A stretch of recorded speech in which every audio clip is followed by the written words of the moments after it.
आज का सब्जेक्ट मसीह में नहीं पता। हाँ?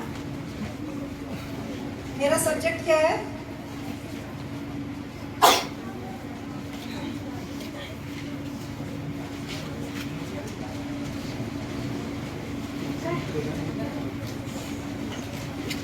हम मसीह में कौन है या हम कैसे आचरण कर सकते हैं? मसीह आचरण हमारा क्या है? मसीह की अभिलाषाएं क्या होनी चाहिए? जो टॉपिक है ये लगता है बहुत छोटा है, लेकिन एक्चुअली में ये टॉपिक जो है ना बहुत बड़ा है और हमको नहीं लगता है कि हमको जो समय दिया गया हम उसमें कवर कर पाए।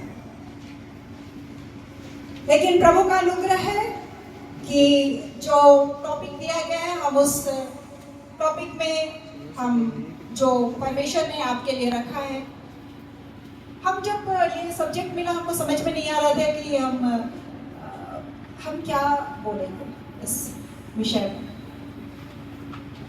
प्रभु से पूछे, प्रभु ने जो कहा कि जो वहाँ की आवश्यकताएं हैं या आपकी जो ज़रूरतें हैं, जिन बातों में आपको जानना ज़रूरी है कि हम मसीह में पहले तो हम कौन है ये यदि हम जाने तो ऑटोमेटिकली मसीह की आचरण करने, मसीह आचरण हमारे में आ जाएंगे। जब हम मसीह को जान जाएंगे, मसीह मेरे लिए क्या है, हम मसीह के लिए कौन है, तो ऑटोमेटिकली वो चीज़ हम आचरण करना सीख जाएंगे या वो अभिलाषाएं हम जान सकते हैं कि हमको क्या काम करना और क्या नहीं करना। क्या आप यहाँ हैं? सब हैं? कितने लोग तैयार हैं आज का वचन सुनने के लिए? सच में? कितने लोग बाइबल लेकर के आए? दिखाइए, बाइबल दिखाइए। गुड, बहुत अच्छा।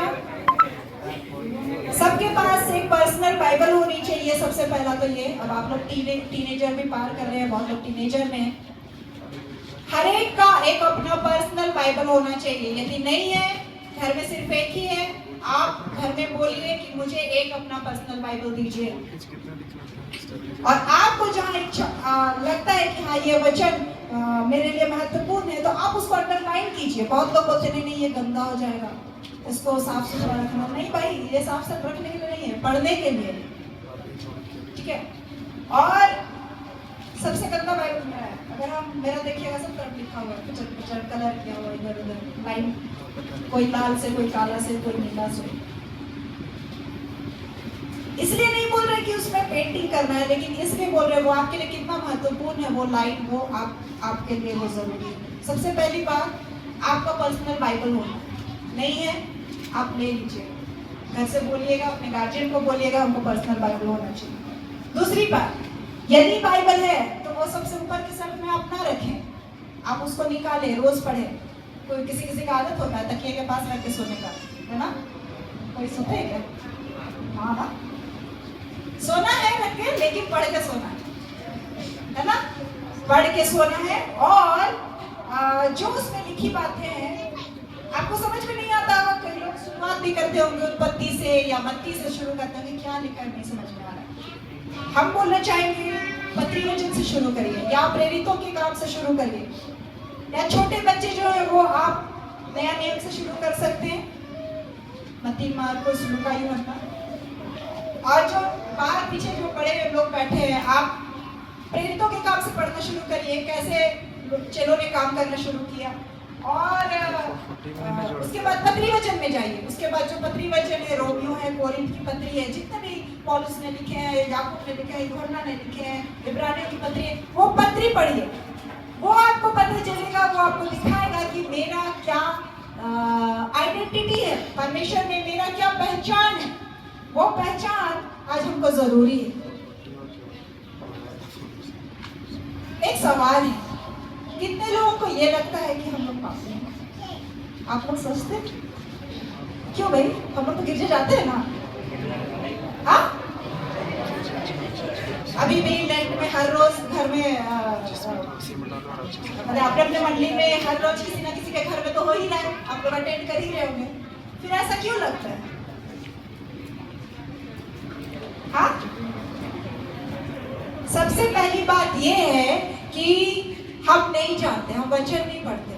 जिस दिन आप वचन खोल के पढ़िएगा उस दिन आपको आइडेंटिटी पता चलेगा कि हम पापी नहीं। हर कोई यही कहता है कि रोमियो की पत्री में लिखा है कि हर कोई महिमा से रहित है, परमेश्वर की महिमा से हम लोग रहित हैं। रहित नहीं है, उसके आगे पढ़िएगा क्या लिखा है। इसलिए पढ़ना बहुत जरूरी है। बाइबल सिर्फ रखने से नहीं होगा। मान लीजिए ये बाइबल है और हम ये ले लेके अपने साथ इधर उधर जा रहे हैं, हम घर जा रहे हैं, चर्च जा रहे हैं, आज यहाँ है, यहाँ आ रहे हैं, कहीं और जा रहे हैं, तो क्या इसकी लिखी बातें मेरे अंदर आ जाएंगी? क्यों भाई, क्यों नहीं आएंगी? मेरे साथ तो रहता है।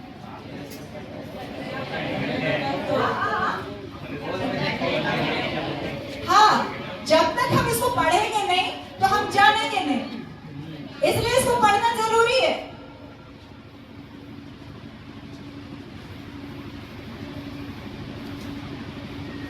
और यदि हम इसको पढ़ेंगे तभी हम जान सकते हैं कि हम कौन हैं। आइए हम जल्दी जल्दी खोलेंगे। कोई एक भाई बाइबल ले लेगा और उनको पढ़ने में उनको हेल्प करेंगे थोड़ा सा, क्योंकि यीशु मसीह जहाँ होता है वहाँ आनंद होता है कि नहीं? हाँ, यीशु में जे रहेला सभी दिनारी आनंद मना। आनंद हम लोग खोजते हैं मोबाइल में, गेम में, कहाँ मिलेगा? मिलेगा तो हम लोग तो वही खोजते हैं। लेकिन संगति में जे रहेला, किसका संगति? उधर बाहर, तो कहाँ मिलेगा? गलत नंबर हम लोग डायल कर रहे हैं, रॉन्ग नंबर डायल कर रहे हैं। इसलिए तो आज हमारी ये स्थिति है कि हम अपने आप को पापी ही समझ रहे हैं।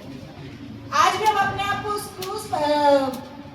क्रूस में देखते हैं, यीशु मसीह वहीं टंगा हुआ। भाई टंगा हुआ नहीं है यीशु मसीह, वो जीवित हो गया और आज परमेश्वर पिता के दाहिनी ओर जाकर के बैठा है। हम इस गंभीर बात को समझें कि इन दिनों में मसीह ने जो हमारे लिए किया है वो क्या किया है।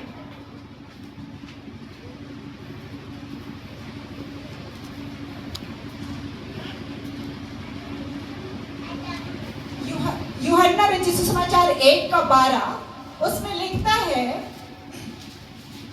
जितनों ने उसे ग्रहण किया उसने उसे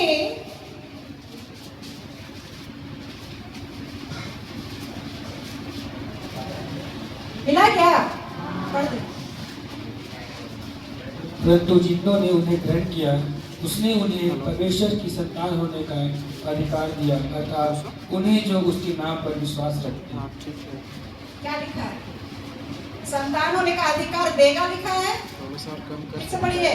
आपका बाइबल में देगा लिखा है क्या? हाँ, दिया मतलब दे चुका, पास्ट टेंस। देगा नहीं लिखा हुआ, फ्यूचर नहीं लिखा होगा। दिया मतलब दे चुका, उसने दे दिया। किसको दिया? किसको दिया? ना ना ना, आप लोग नहीं पढ़ रहे। सबको भी पढ़िए। जितनों ने, परंतु पढ़िए एक साथ, परंतु बस परंतु जितनों ने उसे इसका मतलब जो उसको ग्रहण नहीं किए हैं उसको नहीं मिलेगा। जो उसको ग्रहण किए हैं उसको ये मिला है। क्या मिला है भाई? क्या अधिकार मिला? आगे पढ़िए।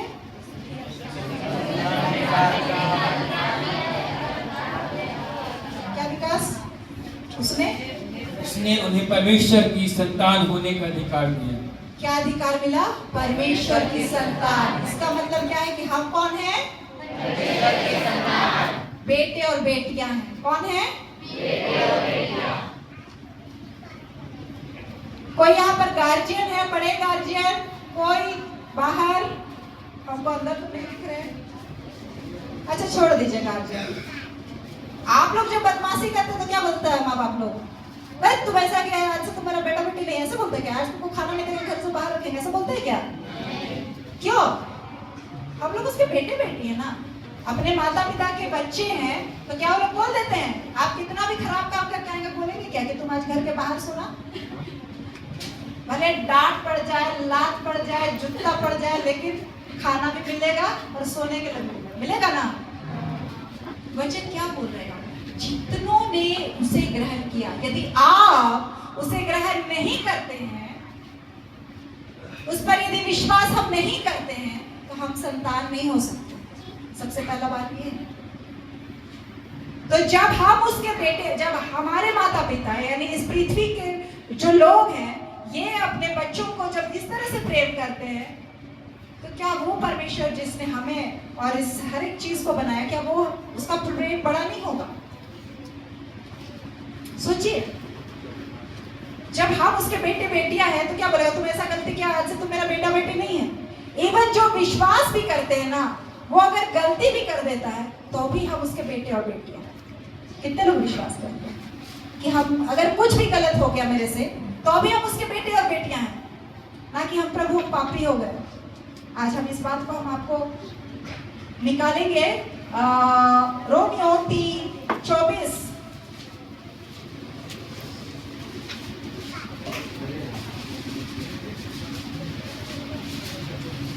हम कौन है? रोमियो 3:24 मिला? जिसको मिला पढ़िए। परंतु उसकी अनुग्रह से उस छुटकारे के द्वारा जो मसीह यीशु में है, सेंत में धर्मी ठहराए जाते हैं। सेंत में धर्मी ठहराए जाते हैं, मतलब ठहराए गए हैं। हम सेंत में धर्मी ठहराए गए हैं उसके लिए। उसने हमें ठहरा दिया है। एक और वचन निकालेंगे, इब्रानी 10:10। वचन तो यहाँ कुछ और बतला रहा है। वचन क्या बतला रहा है? इब्रानी 10:10। अगर आप नोट्स बना रहे हैं, तो सिर्फ वर्स लिखने से काम नहीं चलेगा। यदि लिख रहे हैं यूहन्ना 1:12, तो लिखिए, मैंने ग्रहण, जिन्होंने ग्रहण किया परमेश्वर का संतान होने का अधिकार मिलता है। वहां पर इब्रानी 10:10 अगर लिख रहे हैं, तो वहां लिखिए कि हम पवित्र किए गए हैं। यदि आप रोमी 3:14 लिख रहे हैं, तो वहां बगल में लिखिए कि हम सेंत में तो धर्मी ठहराए गए हैं। तब वो आपको याद रहेगा। वर्स लिखने से वो काम नहीं करेगा, ताकि आप जब देखिएगा वो चीज आपको याद आएगा। हाँ, पढ़ेंगे। उसी इच्छा से हम यीशु मसीह की देह के एक ही बार बलिदान चढ़ाए जाने के द्वारा पवित्र किए गए हैं। हाँ, पवित्र किए जाएंगे लिख रहा है कि पवित्र किए गए हैं? गए हैं, पवित्र किए गए। इसका मतलब हम पवित्र हो गए हैं। परमेश्वर ने हमें पवित्र कर दिया है। कर दिया है किसके? उसके जस्ट पहला लाइन पढ़िए, क्या लिखा है? उसके। फिर यह भी कहता है, देख मैं आ गया हूँ। नहीं, सेम लाइन 10:10। उसी इच्छा से हम यीशु मसीह के, हाँ, उस यीशु मसीह के देह के एक ही बार बलिदान चढ़ाए जाने के द्वारा, हाँ, देह का बलिदान जो उसने कलवरी क्रूस पर बलिदान जो उसने दिया, वो इसलिए दिया कि हम सेंत में धर्मी ठहराए जाए, पवित्र किए गए हैं।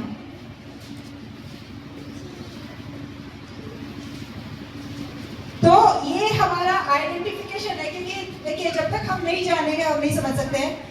आपको याद है चेलों ने उसे कहा था कि कौन सा प्रभु हमें भी प्रार्थना करना सिखा। जब उसने प्रभु की प्रार्थना करना सिखाया, तो उसमें एक लाइन आता है जिसमें हम लोग बोलते हैं कि जैसे हम अपने अपराधियों को क्षमा करते हैं, हमारे अपराधों को भी क्षमा करते, कहते हैं ना। लेकिन यीशु मसीह के क्रूस में मरने के बाद जब तीसरे दिन जी उठा, और जी उठने के बाद जब स्वर्ग चला गया, अब वो क्या कहता है आगे हम लोग देखते हैं। इफिसियों 4 उसका 32। इफिसियों 4 उसका 32।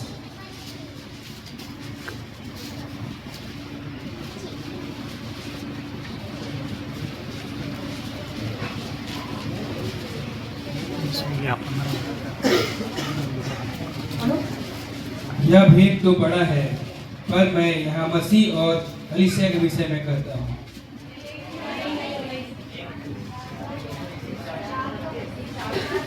और नए मनुष्यत्व को पहन लो जो परमेश्वर के अनुरूप सत्य की धार्मिकता और पवित्रता में सृजा गया है।